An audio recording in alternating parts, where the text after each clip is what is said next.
What's up, droners, and welcome to the final week of Droner News with the fence in the backyard, or background, or the backyard. Either way, we have a better place, hopefully, that we can do it next week. But we have some really good stuff like Facebook flying drones again, and the FAA has a big announcement, so let's jump in. So, coming up first, we have MIT developing drones that can fly and drive.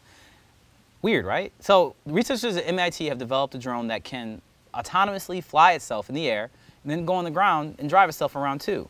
And this is supposed to be a really big step forward in what it's going to take for us to have flying vehicles. And the real reason is because it takes a lot of energy for something to fly. As we know from drone battery technology and how much that's advanced and allowed drones to be what they are today, is that even still, you know, a drone staying in the air for 30 minutes now, a quadcopter that is a big deal. That's a lot. That's a long time. And for you to be flying in a vehicle with a human bag weighted person thing, or just a lot of weight, it takes a lot of energy. I mean, look at airplanes and how much fuel they burn. So the advantage of actually having something that can drive and fly will be that, you know, when you have to fly, you fly. When you don't have to fly, then you drive and you conserve energy and make it so that it can be more efficient.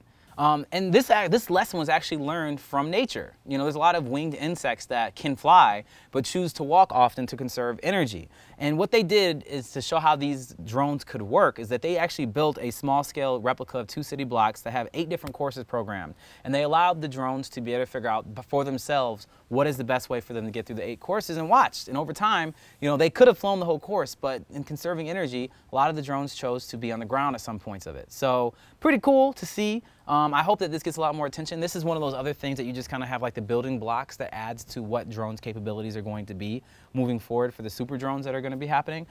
So yeah, I look to see if this kind of technology is going to be integrated. All right, so coming up next, as I have talked about before, Facebook has a fixed wing drone. That is, the idea of this drone is that it's supposed to fly really high in the air, like 60,000 feet, and broadcast Wi-Fi down to areas that otherwise might not have it. Really good idea, you know, really like nice thing to do. Obviously, they're going to be giving everybody Facebook and then like research kind of stuff. They're not going to allow people to be on like Pornhub. But you know, either way, it's bringing internet to places that doesn't have internet.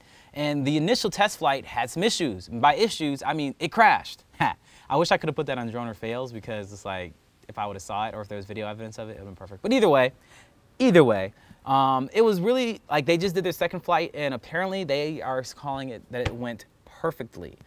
So this test actually took place in May, but Facebook just put out the details of what happened and the changes that they made to the drone. First of all, they only flew for about 2 hours, 46 minutes at 3,000 feet, which is a far cry away from where it's supposed to fly.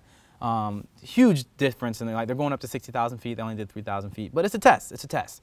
And these drones, if you do recall, are huge. Like by huge, I mean Boeing 737 huge.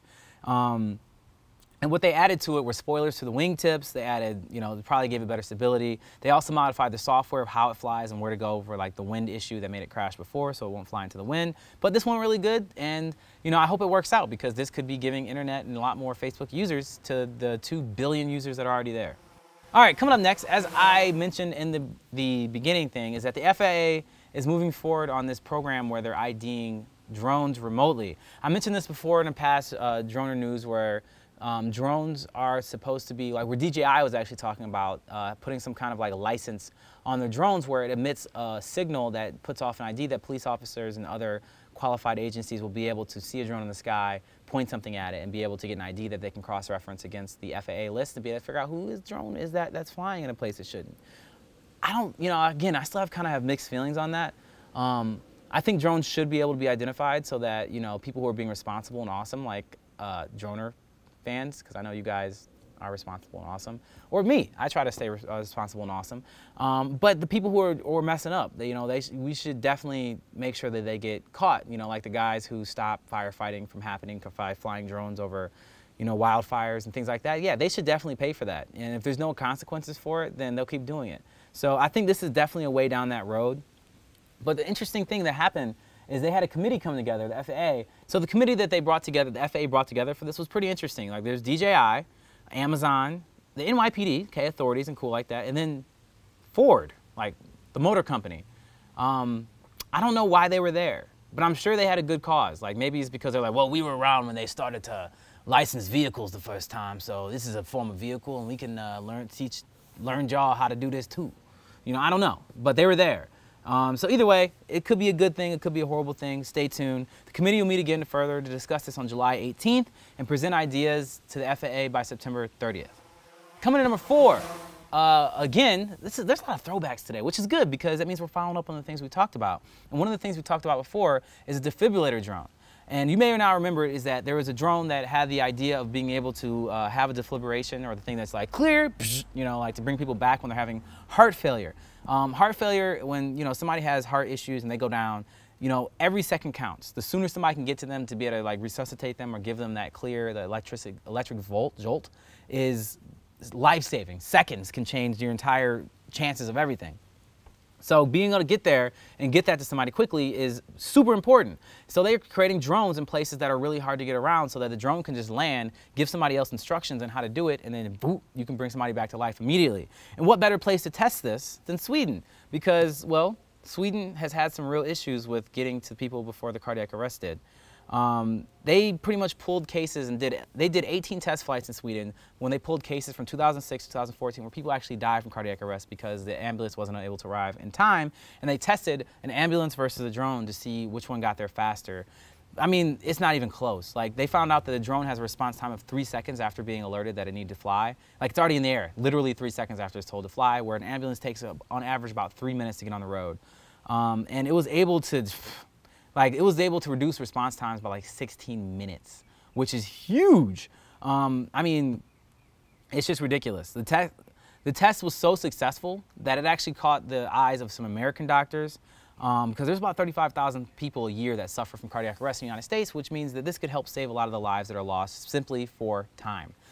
So I'm definitely keeping my eye on this because this could be saving my life or yours. So go ahead, drones. And last but not least, we're going to be talking about MIT again because apparently they're all about this drone life.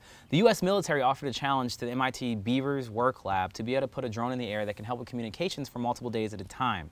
And so they got on it. And of course, originally they went after saying, okay, well, let's make sure that this is a solar-powered drone because that's what's going to be allowed it to stay in the air. And they went through test after test and design after design. And surprisingly, they found that actually the best way to do it was a gasoline-powered engine. And that's what worked. And they were actually able to keep the drone in the air for 5 full days. So even though the drone was gas-powered, they argued that, in 5 days of flying, this drone used less gasoline than it took us to drive to the site to fly the drone itself. So it's pretty efficient with that gasoline motor that it's using, and it's able to accomplish all the goals they wanted. So, maybe sometimes you want to use renewables, but they're not the best way to go. Always consider all your options, droners. All right, the team at MIT actually believes that this might be something that can be, besides helping out the military, this could be something that's super helpful for areas that are disaster stricken. So it's like, oh man, all the internet and communications are down in this area. They'll fly one of these drones around and it could be up in the air for 5 days and be broadcasting, kind of like the Facebook drone, broadcasting internet down and communication abilities to the people who are in the disaster stricken areas. And yeah, that could help. I'm sorry, Fence. I won't be here anymore. But thank you for tuning in to the last one with the Fence. I don't even know. It hurts. It's nostalgic. So if you want to be in your feelings like I am right now, you can click down here because there's a lot more of the Fence in the videos with the Fence. Or if you want to find out what is the best thing to make you feel better in these moments, it is actually this video up here. This video is the opening video for this channel, and it's fantastic. As always, make sure you subscribe so you can support people who can find fences like these, or just us. And as always, make sure you stay fly.